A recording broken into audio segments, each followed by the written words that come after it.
9 नवंबर 2019 को supreme court की 5 जजों की बेंच ने राम मंदिर के पक्ष में फैसला सुनाया था और 2.77 एकड़ विवादित जमीन हिंदू पक्ष को दी गई थी। वहीं मस्जिद के लिए अलग से 5 एकड़ जमीन मुहैया कराने का आदेश जारी किया गया था, जिसके बाद 25 मार्च 2020 को तकरीबन 28 साल बाद रामलला टेंट से निकलकर फाइबर के मंदिर में शिफ्ट किए गए थे और 5 अगस्त 2020 को राम मंदिर का भूमि पूजन कार्यक्रम हुआ था। देश के प्रधानमंत्री नरेंद्र मोदी, आरएसएस के सर संघचालक मोहन भागवत, यूपी के सीएम योगी आदित्यनाथ की मौजूदगी में भूमि पूजन कार्यक्रम संपन्न हुआ था।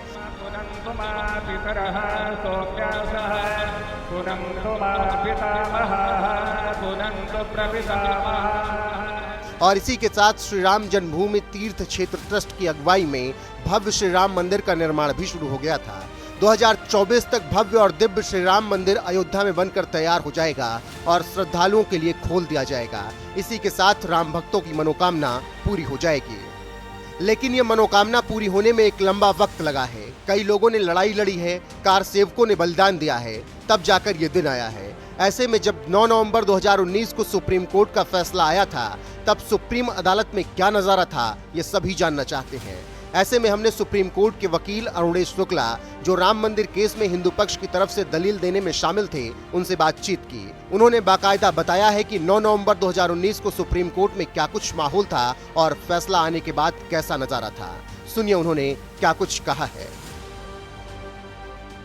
सबसे पहला सवाल यही कि मैं वो जानना चाहूंगा कि राम मंदिर का फैसला जब आया, देश के लिए बहुत बड़ी बात थी, क्योंकि सदियां बीत गई, कह सकते कई साल बीत गए, 1970, 80, 90, 2000, 2010 फैसला नहीं आ पा रहा था। इस सरकार में फैसला आया, ठीक है, सुप्रीम अदालत का फैसला आया, क्या कुछ माहौल था सुप्रीम कोर्ट में उस दिन, अंदर क्या कुछ हुआ, मैं ये जानना चाह रहा हूँ।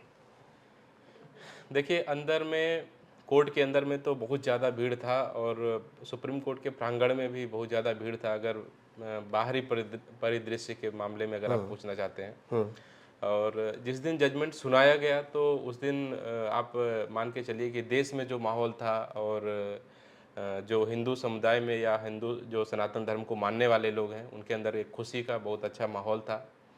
और इतने वर्षों के बाद जो राम जन्मभूमि का जो बहुत सारे लोग प्रतीक्षा कर रहे थे, बहुत सारे लोग इसी सपने को लेकर के अपने जीवन को और चले गए इस दुनिया से। कार सेवकों का सपना था, हाँ, लेकिन उनका पूरा नहीं पाया और जीवन खत्म हो गया। लेकिन कहीं ना कहीं कितने वर्षों के बाद ये फैसला आया तो बहुत अच्छा सकारात्मक पहलू रहा कि बिना किसी देश में दंगा और फसाद के बड़े लोगों ने कोर्ट के फैसले को स्वीकार किया।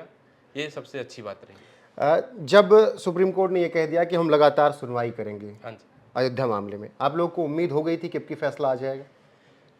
जब सर्वोच्च न्यायालय के एक कमेटी और मान के चले कुछ एक टीम बना दी गई कि हाँ, इन लोगों की बेंच जो है इसको सुनवाई करेगी और इतने दिन बाद सुनवाई खत्म हो जाएगी, इतने और उसी एक सबसे खास बात थी कि माननीय रंजन गोगोई जी जो थे, उनका रिटायरमेंट भी था।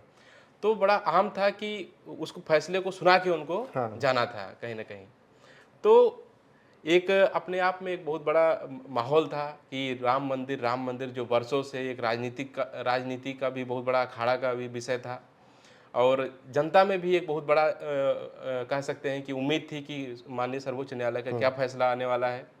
और कहीं ना कहीं कह सकते हैं कि मुस्लिम पक्ष में भी एक था कि कहीं ना कहीं हो सकता है कि हमारे भी पक्ष में आए, अगर उनके एविडेंस या उनके मजबूत होते तो उनके पक्ष में भी जा सकता था।